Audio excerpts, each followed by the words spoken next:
My guest today is Theresa Ito. Theresa was a guest in the early days of the show, and she's back today to share insights into how she pivoted her company to find new opportunities during the pandemic. Now, a little background on Theresa. She's successfully led teams for iconic brands including Fairmont, Meridien, Sandals, and Hilton. She's now founder and principal at Blue Mountain Solutions, a hospitality consulting and leadership training company based in Victoria, British Columbia. I asked Theresa back on the show to talk about how the pandemic has affected her business. I wanted to dive into what she's learned by talking with different teams and business owners in industries outside of hospitality and her message for 2021. Ultimately, our goal for the episode is to inspire people at every level within an organization to take action. So let's get to it. This is episode 37 of the Proven Principles podcast, Theresa Ito on resiliency in the face of an industry's collapse. Enjoy. Yeah, thanks. Well, it's good to have you on, Theresa, again. Thanks for being here. Thank you for having me. It's my pleasure. Yeah, it's. I think it's been great to stay connected with you through all of this. Thank you for your early support of the show. I think you were on episode 11. Yeah, something like that. Early days. Yeah. So it's good to have you back again. And what we're talking about today is lessons learned through COVID, pivoting and finding new business opportunities, as relevant as ever as we're recording this on January 6th, 2021. Yes. So for anybody listening 3 years from now, when COVID is hopefully a distant memory. Yeah. This is what we were feeling now. Yeah. What we're feeling now. Yeah. So if anybody hasn't listened to your first episode, maybe just give a quick rundown on who you are, what you do, your background, how you're connected to the industry, your origin story as it was. Yeah, my name's Theresa Ito, and I run a company called Blue Mountain Solutions, and we provide leadership development and customer service, particularly to tourism and hospitality professionals. I'm born and raised in Jamaica. That's my homeland. Lived there for 20 years and 20 years also in England until we found the beautiful shores of Vancouver Island. And our family now lives here in Canada, and we are actually Canadians as well now, which is wonderful. Thank you. And so my journey has been 34 years in the hotel industry, both sides of it, both food and beverage and rooms. I thought I was just a rooms girl, and then I went into the deep, dark side of food and beverage, and boy, was it fabulous. The dark, and you never came back, really. That's right. Yeah, you never do recover from food and beverage. It's always in your blood. And of course, I'm married to an executive chef too, so I was always destined to be there. So that helps. Yeah, and he's in the company as well. He offers culinary expertise and processes and support within kitchens. But basically, I worked in London, very much old school of the 1980s is when I started my first job, and it was to do every job in the most basic level, on the line staff level in every department. And when you were good enough, when they deemed you good enough, you were then allowed to be in the next department. So that was the trainee manager of old. And I've had the great opportunity of working in London. I went back to Jamaica in my 20s and worked for Sandals Resorts International. And I actually became their first female general manager. Loved my time there. And have been running this company for 13 years now, both in England and here in Vancouver Island, Canada. And that's where we are today. Yeah. Which has been completely upended your business. I know we were talking offline about how things have been going, and I don't want to dwell a lot on what's happened, but I do think it's important to get perspective on maybe how things have played out over the last 6 months, 9 months with businesses. And the reason that we have you on the show today is to talk about how your core business of looking after hotel and hospitality people, how you had to start looking outside of that realm, using the principles of great hospitality leadership, but maybe taking that into other industries. Yes, if I'm being absolutely a little clunky in the explanation, but that's the whole context of the show today. So maybe can you just give a sense of like how the last year has been for you, for your business? Yeah, so the first 3 months of 2020 were our best 3 months ever in 13 years. I had 5 associates working virtually full time with me on a contract basis, and then on Friday the 13th, all the business disappeared. The calendar fell away. Everything was cancelled, not just postponed. And then that was a moment of, okay, what do we do now? And this is where I think my leadership and everybody's leadership really kicked in, because I thought, okay, what's the most important thing? And I had to make sure I was breathing. Okay, I'm breathing. Good. Am I looking after myself? How's my mental health? It's good, actually. In fact, I'm pretty good in. I'm a first aider, and I've handled too many disasters to not be good in at over 50 in a crisis. So first of all, am I breathing? Am I good? Yeah, my husband's great. And then our 4 children. Once I was sure that everybody was okay, then I started realizing that what I needed to do was reach out to my clients. I needed to stay connected. And it's probably the most difficult time that I've ever picked up a phone to someone is in this, because they're not sure what they're doing. You're not sure what their response is going to be. But I knew that instinctively my core was telling me I needed to connect with all my clients and everybody who I knew in the industry. So it wasn't only my clients, it was friends as well. And I had nothing to sell. There was no one was going to buy. I offered an ear. I offered complimentary consulting support to anybody. And I had lots of documents sent to me, and it allowed me to go through things and talk things out with other peers and let them put things out that made sense by having them bounce it across me. Because, in this sort of situation, it can be very lonely. You're the person at the top. Everyone's asking you questions, and a lot of us didn't know the answers. There weren't answers yet.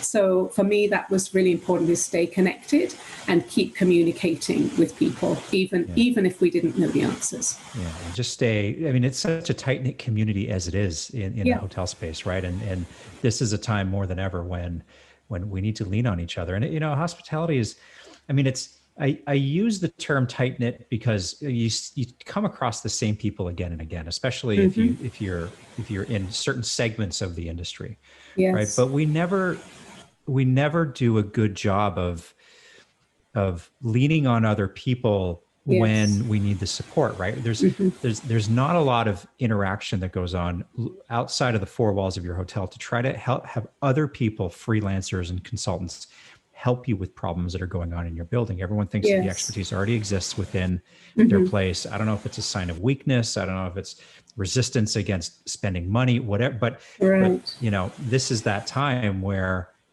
we this industry needs to get past that. So I think it's great that you've been able to do that.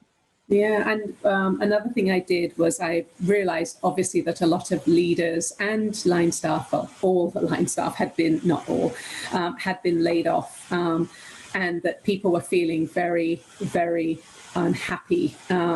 And mental health was a big thing. So I thought, okay, what I can do is I'll start some hospitality professional sessions for anyone who wishes to join. It wasn't just my clients or past clients or any particular level. It was anyone in the industry at all. And I had 25 professionals sign up, and I did 12 weeks of these complimentary sessions, about an hour and a half every week. And it was amazing how connected we felt. It wasn't just felt. And it was the first time I had ever hosted Zoom. I had never hosted a Zoom online training. I'm an in-person kind of girl. So out of my comfort zone, sure, but then so was everybody else. So you either jumped into it or you sat and watched from the sidelines, and that's just not my style. And it was wonderful. The messages I would get after I had done the Tuesday sessions were, Theresa, I don't know if I've ever told you, but it's the only day of the week I get out of bed and put makeup on or get dressed, and it was men and women, and it was right across Canada, one person in Jamaica. It was literally from New Brunswick, Ottawa, all the way back to Victoria, and then one person in Jamaica as well. And when you hear that you're the reason someone got out of bed this week, you better continue next week. So it was so great. So I did it for 3 months, and it was just wonderful. Complimentary, of course. That's amazing. It was fun. Yeah. And I mean, you learned new skills along the way. I did. And did it help? Has it helped how you approach your business now? Yes, I realized that I think I'm not a big risk taker, which is probably why I'm not sort of on the stock exchange and a multi-million-dollar. I realize my limitations, and it's because I'm not a huge risk taker. And risk taker can be just nervous about doing new things, and that I totally fell into that category. I wanted to do what I was really confident in doing, and I wanted to do it when I had perfected it. Well, there was no time for that. You had to be trying different things. So, for example, one of the projects I started was train share. So normally I would train 12 leaders from one property. So let's say the Fairmont Empress, 12 leaders, and they go through 4 full days of training over 4 months with me and my company. And then at the end of the 4 months, they've all the different tactics that they've used and their growth, and we measure it in the 3 ways: the financial, the employee engagement, and the guest delight. But of course, no one had 12 people to send. So I said, okay, this one's going to be called Train Share. This one's going to be, you can send one person, and so I opened it up to, again, everybody. And we had 8 people in a room together. Oh, wow. And next week is part 4, and we're going to have 12 people. Sorry, in 2 weeks is part 4. And there will be 12 people in this, someone from Eagle Wing, someone from Camosun, several hotels, but no one is from the same property, and the synergy in that room is amazing. Yeah. I mean, talk about networking too, right? I mean, you've got people from different industries, all there to talk about hospitality principles and leadership and development and taking care of other people. That's which is the whole point for wanting to have you on the show today. Is that we talked about earlier, introducing hospitality principles to other industries and how you pivoted your business, and how people on property, so those general managers, those directors of operation, those directors of F&B, even supervisors and line level staff who are listening to this, how they can take some of the lessons and the experiences that you had through this pandemic and make it relevant to them on property. So how do you get inspired to make change at the Fairmont Empress if you're director of operations, but you've got other stakeholders that are potentially not necessarily standing in your way, but may have different goals or have a different view of how to approach the situation that we're in? Yeah, and there's a lot at stake, of course. A lot at stake, yeah. So maybe I'd love to. two big subjects, but maybe we talk about the first thing. So pivoting your business. How did you do that?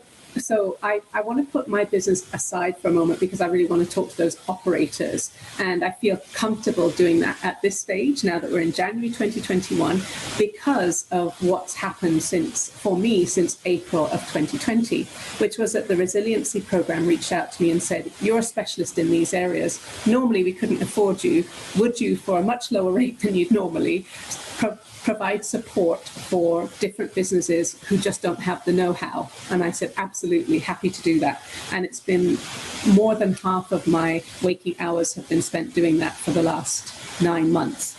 And so it's been breweries, restaurants, hotels, gift shops, bed and breakfast, cafes, and this is what I've been doing. So I've come away with as time went on, I found some 5 top takeaways that can be used for the operational leaders in any business. So again, this is putting my business slightly aside, really to get to the meat of it.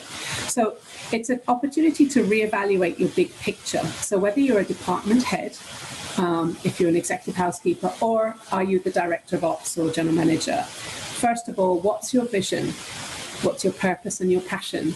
So, you think, well, executive housekeeper, I just clean rooms. No, you're creating experiences when guests come in. And then you have to think about, how can I do this better? This 2020 was the Great Reset, whether we wanted it or not. It was the Great Reset. So this is an opportunity, and we're still in the very dark, long, short days. So it's an opportunity to really not ignore what we have the opportunity to do, which means I would love for everybody just to rebuild their business with intention. So really think about, what do you choose to do? For example, if you've always done breakfast because the guest always expected you at a bed and breakfast, well, and you always hated it, or it was always difficult, or it never really worked, what just caused you, it just didn't bring you insidious joy, then we worked away to get rid of breakfast. If you need to implement a 2-night minimum stay because that's what's going to get you out of it, then that's what you need to do. So my first takeaway would be reevaluate your big picture. Is this what you want? And rebuild with intention. That would be number one. Shall I move to number 2? Yeah, absolutely. This is gold here. So I'm making notes as we're talking. So. Lovely. So understand the financials. The data will set you free. It stops you from going towards, oh, I really like this, or you've already made your decision what your big vision is. Now you need to look to your data. So again, I think to your micros, if you're in food and beverage, I think about your property management systems, your Google Analytics, whatever you have to hand, use it.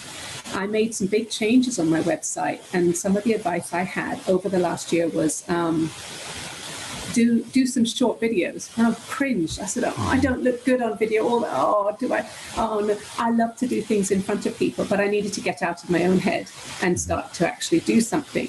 Well, now Google Analytics are showing that on my website, the video resources, of which there are just 10 of them, are the most highly viewed area of my website. They've only been up 6 months, and they've overtaken everything else that's on my very expensive website, and the videos were the cheapest part of it. That's incredible. So understanding the financials. So what I mean is, for example, if you run food and beverage, break your restaurants up from a business point of view. I remember when I started managing a hotel here in Victoria, it was all the money was sort of in one pot. But it actually, when I broke it down, it was a pub, it was rooms, it was catering, it was a brewery, and it was a beer and wine store.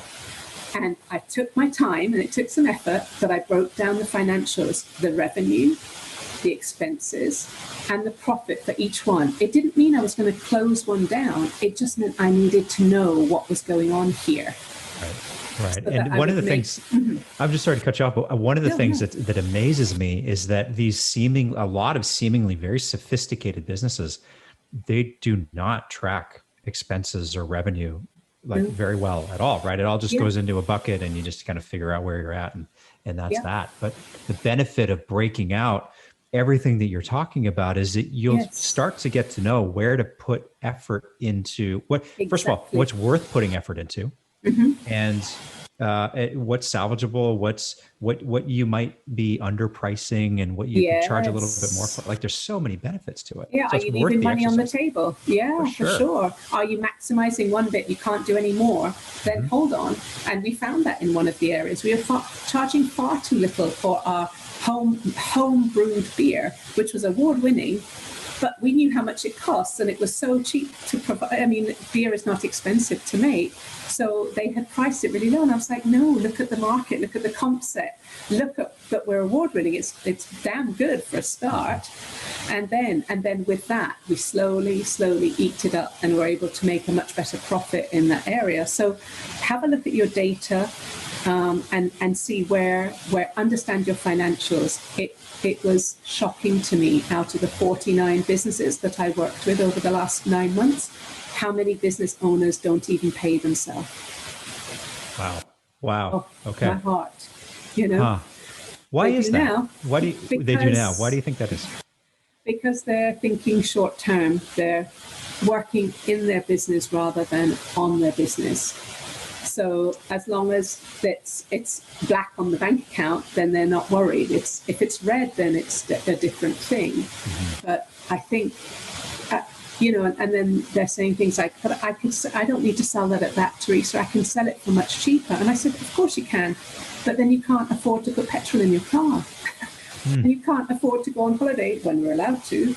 Right. You know, don't you understand what you're, and then you get to 60 and you have no pension, you haven't thought about your future. And we are so passionate in hospitality about giving great service that we often don't think about serving ourselves first, and we need to. So true. Love it. Okay, so understand your financials and pay yourself if you have your own business. Oh, yes, absolutely. What's number 3? Number 3 is look after yourself. And it should actually be number 1, but I think get them into it and then remind them of that. So looking after yourself. One of the things I did in sharpening my saw, which is a 7 habits reference, as I know you know, but it's one of the great 7 habits of Covey, is look after yourself and sharpen your saw. So one of the things I did, for example, for myself in the last year was I went on a retreat. When it was safe to do so with the correct number of people. And then I also invested in training for myself because I didn't have time. I didn't make time, is the truth of it, before to invest in. I normally did something once a year for 1 week, but I invested in the John Maxwell, for example, leadership courses. And I am so enjoying learning and growing with a totally different company, with a totally different focus, not at all hospitality focus. And I'm gaining so much. So sharpening your saw is so important. Otherwise, if you're not, I think looking after yourself is so important. So interestingly, in November of last year, of 2019, I started writing a journal. I'd never done it before. I kind of thought it was a bit frou-frou. I don't know what that means even. You know, I'm more of a, you know, once you've got a goal, you just push through and do it. Well, you know, I've listened to enough podcasts and really excellent speakers to know that, you know, you ought to be tapping into your intuition and listening to yourself more. So I was so pleased that I had a few months under my belt when COVID really hit. And I have enjoyed sitting and writing my journal every day. Would other people call it meditation? No. Do I call it meditation? No. But I sit quietly for 10 to 15 minutes every day and think about myself, which seems very selfish, but it's actually self-care. Exactly. Yeah. Yeah. And of course, the food I feed myself, and I'm lucky I'm spoilt. I have a chef on staff and in the house, in my bubble. But something I always try and share with people is check your language. Really think about not only what you're saying out loud, but what you're saying to yourself as well. Your language is really important, and how you say things. And, you know, often I think to myself, would I say that to my best friend, what I'm saying to myself? And there's no way I would be so critical or judgmental. And that's when I have to put myself in check. Put yourself in check.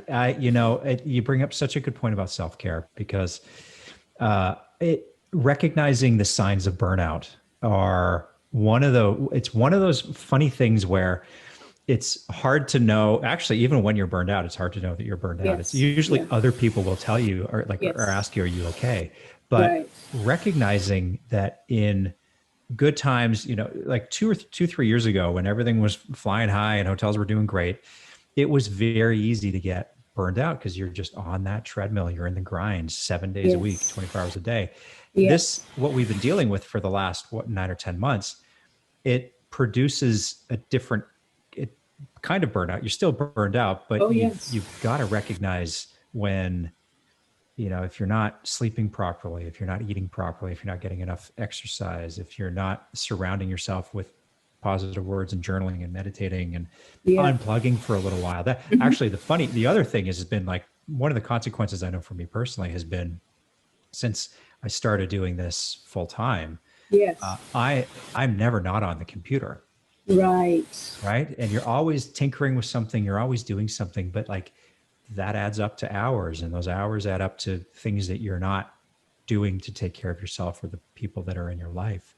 And Yeah, the self-care piece, I agree with you. It should be number one, but you got to hook them first. That's right. That's what I thought, exactly.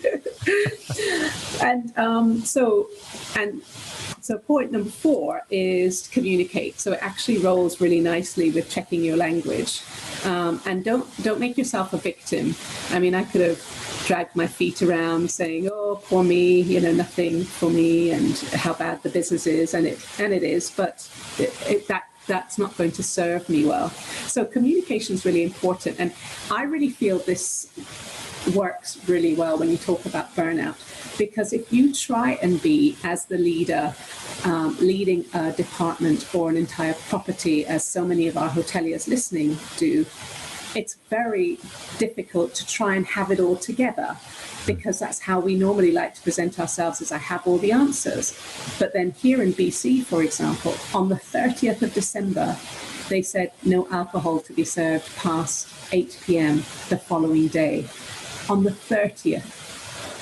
Now, are you telling me that didn't just, something inside me just died? Yeah. Well, somehow I need to think about, okay, what are we doing here? I need to get it right in my head. And then I need to communicate that in a way to my teams that's going to be honest, that I am very disappointed, and I'm so sorry to have to share this with you. And they probably all heard it already on their devices. But how are you going to communicate that with them? Are you going to put them into fear and frustration, or are you going to say, there will never be another New Year's Eve like this one, and there won't be. And I don't care even if we're shut down next year, which, let's face it, we won't be, I hope.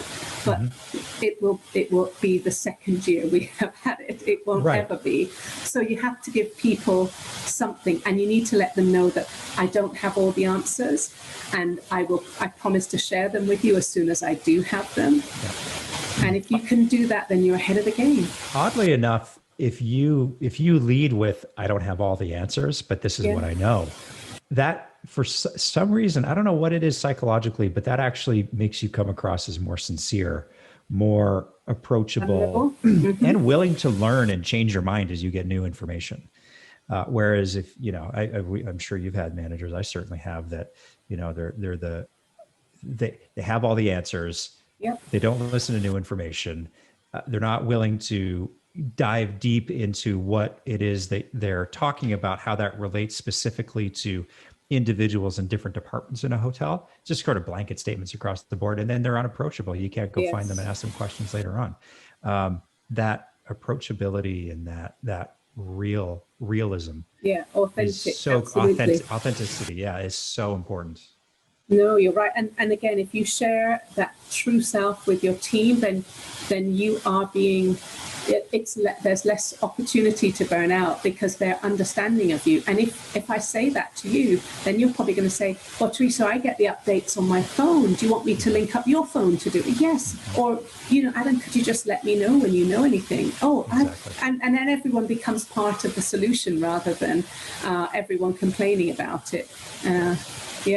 Because then you have to think again what you're going to do with all the food and the booze and the printing that you had. Because, it was an instant like this that we had when someone said, let's do a rerun of, so we're going to have New Year's Eve on January the 31st. I was like, oh my God, that's insane. How fantastic. I love it. Let's do it. It's a good idea. Yeah. And you wouldn't get that if you weren't approachable, right? People wouldn't feel safe to share those ideas. And I think it's great. Okay, so communication. So that's number 4. Yeah.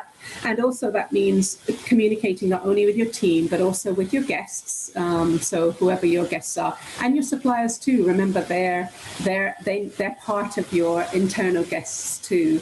And then number 5 is be thankful and appreciative of your guests and your team.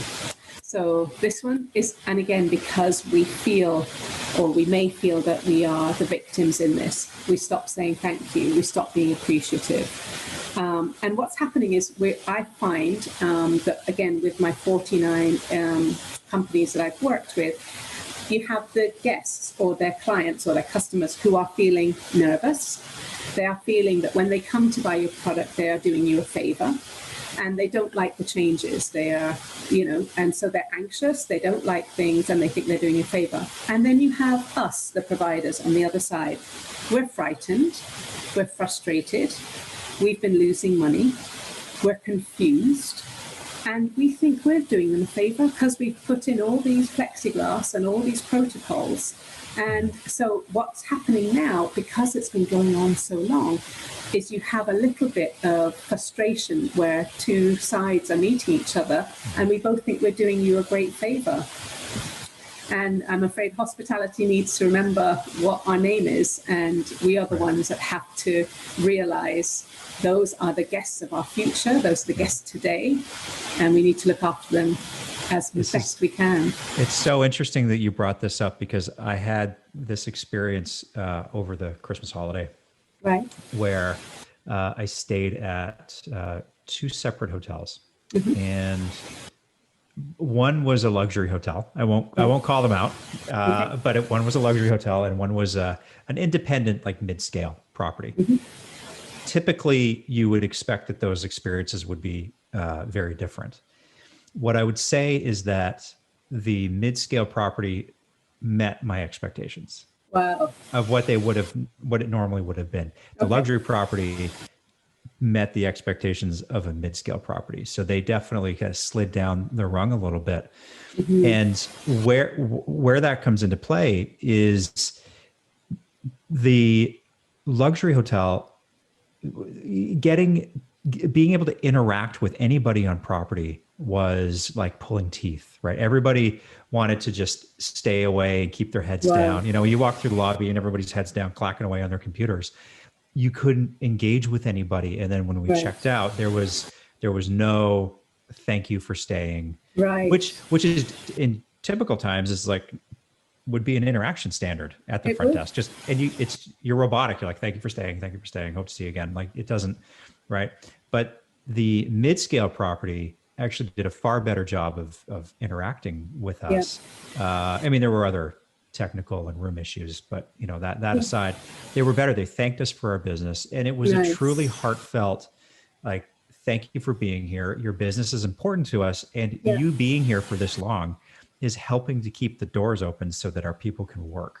And there's just something about that acknowledgement that is, it's really important, because people right now, if you're trying to stay in hotels, you have abundant choice. So where you choose to put your dollars is really important to the hotel you're going to. And so we've got to value them. And again, gracious, we have to be kind, and understand that these are times that we will look back on. And I really, really believe that we will look back, and all we can say is that we went out with our best self, our best version of ourselves. I love it. So this is what are these 5 points here. This is the message for 2021, or this is kind of the 5 mantras, as it were. Yes, for now. And, they might change as we go along. For me, my mantra for 2021 are the words of the great Bob Marley, who said, "Get up, stand up."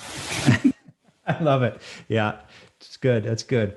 I want to just talk a little bit, get your perspective on how somebody who's on property right now, who's maybe not in a position of direct decision-making and implementation. How do they take these 5 learnings and some of the things that we've talked about today and make them actionable in a way that can be meaningful in their hotel or a restaurant or vacation rental business, or somebody who's follows you and is listening to the show right now, who's maybe not in hospitality? What's that? How do you get people to still feel hopeful that they can impact their businesses and still stay engaged? I believe when I think back to the time that I had joined a 5-star hotel here in Canada, as I joined, 4 months later, we were in a recession. I joined in the end of 2008. And there are 2 choices. You can either just batten down the hatches, hold on, reduce your costs, and just hope that there'll be a few leaders standing at the end kind of thing. Or you can say, hold on, we've got to do something here. And we were in Victoria. There weren't any international travels coming this way at all in 2009 and 2010. And it wasn't going away either. It wasn't just short term. So that you're only limited to how much you can hold down. You've got to think again. You've got to get your head up and go, what else can we do here? So again, I was food and beverage manager, 100 members of staff, 7 leaders who reported to me. And I knew that that I would lose half of that team, maybe even more, if I didn't think quickly. And I couldn't do it on my own. So we synergized and we came up with this program called Friends of the Empress, which brought prominent guests of the city back to the hotel. Yeah, I actually remember that program. It was unbelievable. And we raised, the amount of revenue we made was ridiculous by doing events and actually saying, this actually is the locals' hotel. This is not, because before we really hadn't been, we were a little bit austere. And because we were quite happy with the money that was flowing in from international travelers, well, all of a sudden, we had to make sure that we were looking after our locals. Yeah. And it was unbelievable. Not only did we have no money to start it, because who was going to invest in anything, we created it ourselves, and it was myself, the executive chef, and the endorsement of the director of operations, Jean-Pierre Dumas, who is to this day still my mentor. And together and I remember licking the envelope for the first 5 Friends of the Empress cards that went out, going, I hope this works, and, within 3.5 years, there were 10,000 members of the Friends of the Empress. Yeah, it was, and it created revenue and kept people in jobs.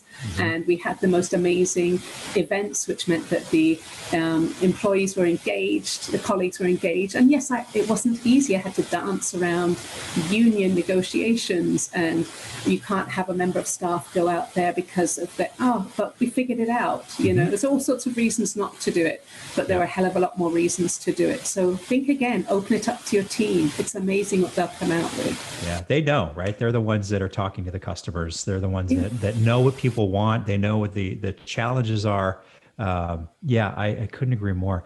It's funny. We don't do a good job typically in hospitality of engaging locals. And I've been talking about this, I feel like, for most of last year at this point, because there's no silver bullet right now, but that is the piece that if you're not doing it yet, you've got to find a way to get locals to come in. And I know we're not doing indoor dining pretty much anywhere right now, but take out, or just, engage them online, give away gift cards for future purchases, whatever it is, let them know that you're there. And I imagine the Friends of the Empress program, it did a lot of good, obviously, for the team internally, but it probably changed the perception of the hotel within the community as well. Oh, 100%, 100%. It was great fun. When I first had arrived here, I would tell people where I worked, and they went, "Ooh, I haven't been there." And within a couple of years, it was like, I took my granny there, or I took my friends when they came from so and so, and it was because of this card that was saying,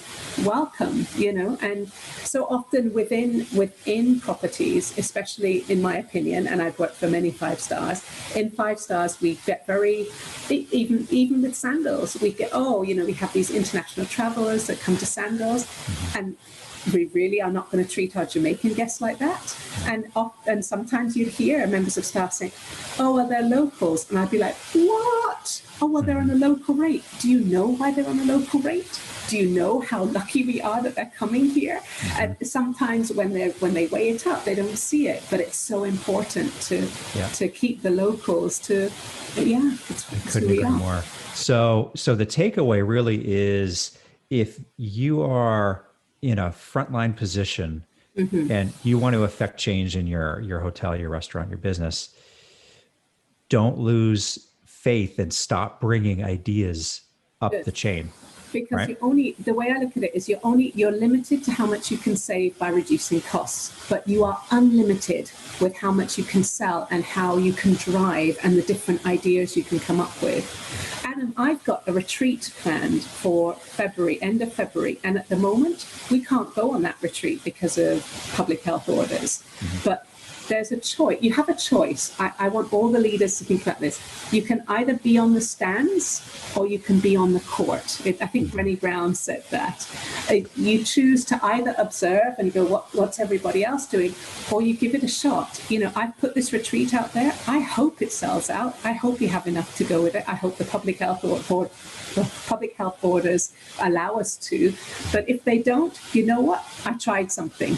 Yep. I tried it. And I might fail, if you want to use that word fail, but I have created something, a template that I will use in May and I will use in September. Yeah. Just get out there and do it. Just do it. Yeah, for sure. That's really got to be the get up, stand up. That's got to be the 21. We can't keep wallowing in this. Right. We have to find solutions. We have to keep trying things. We have to keep pushing forward with the principles of great expense management. You have to be smart. Trying new sources to find new sources of business. Taking care of your team. I mean, this has to be your North Star going through the year. And, when I look at, again, back, I know I focus on other businesses, but I'll say something about mine, for example, is one of the things I am in the process of doing is putting my courses online. I never had my courses online before. And the most I was doing in 2020 was doing them in actual time, right? Real time. So I had 12 people in my Zoom, etc. But now I know the way forward forever, regardless of when the pandemic finishes, is to have my courses online. So one of the things was to research, and one of the companies said, yes, we can do it for between $60,000 and $100,000. That's after talking to me for an hour and a half and another associate. There's no way I'm investing $60,000 to $100,000 in putting my course online. So I'm also looking at Kajabi, which is one of many platforms that now I'm totally out of my depth here. It makes me totally nervous, but I'm going to have to figure it out. If I want what my intention, the rebuilding with intention, if I'm going to keep that in my mind, then I'm going to figure it out and go out of my comfort zone in 2021. I love it. We've covered a ton of ground today. I think hopefully there's something in what we've discussed that somebody will take and run with, that it resonated with somebody on property. I just want one nugget. But you've got retreats going on, you've got courses going on, webinars going on. Theresa, if people want to learn more about you, learn more about what you're doing, learn more about the Resiliency Project, what's a good place for them to go? They just go to my website, which is bluemountain.solutions. Easy. There you go. And we'll link to it in the show notes. Internationally, so I'm accessible to everybody. That sounds good. Any plans for more leadership courses? Because I attended one of yours earlier in 2020 when you first kicked them off. Right. I thought they were fantastic. Lovely. Yeah. Thank you. Any plans for more of that? To do the hospitality, we're going to look at how, because they were packaged so well that it seemed like the hour and a half really worked, that those are the models we're going to look at to do online. So everything will be on the website for sure, bluemountain.solutions, or Instagram as well is where I promote everything. That's where it will be. Look forward to seeing it. Great. Thank you, Adam. Theresa, thanks so much for being on the show today. Oh, my pleasure. This is such a great podcast to listen to. I love it. Thank you very much. Okay, we'll talk to you soon. Bye-bye. This was my episode with Theresa Ito. Be sure to visit her website, bluemountain.solutions, or you can find her on Facebook. I'll link to her profile in the show notes. You can find the full interview on YouTube. Just search the Proven Principles Podcast. And if you want to learn more about the show or find past episodes, just head over to our website, theprovenprinciplespodcast.com. Finally, if you need help revamping a business strategy or just someone to work with on a tough problem in your hotel or restaurant, please don't hesitate to reach out. You can book a free call with me by going to knowinghospitality.com/contact. Thanks again for listening. Until next time. For past episodes, show notes, or if you've got a story that might make a great episode, head on over to theprovenprinciplespodcast.com. We'd love to hear from you. You can subscribe to the show wherever you get your podcasts, even on YouTube. And if you haven't already, don't forget to leave us a rating and a review. Thanks for listening to the Proven Principles Podcast.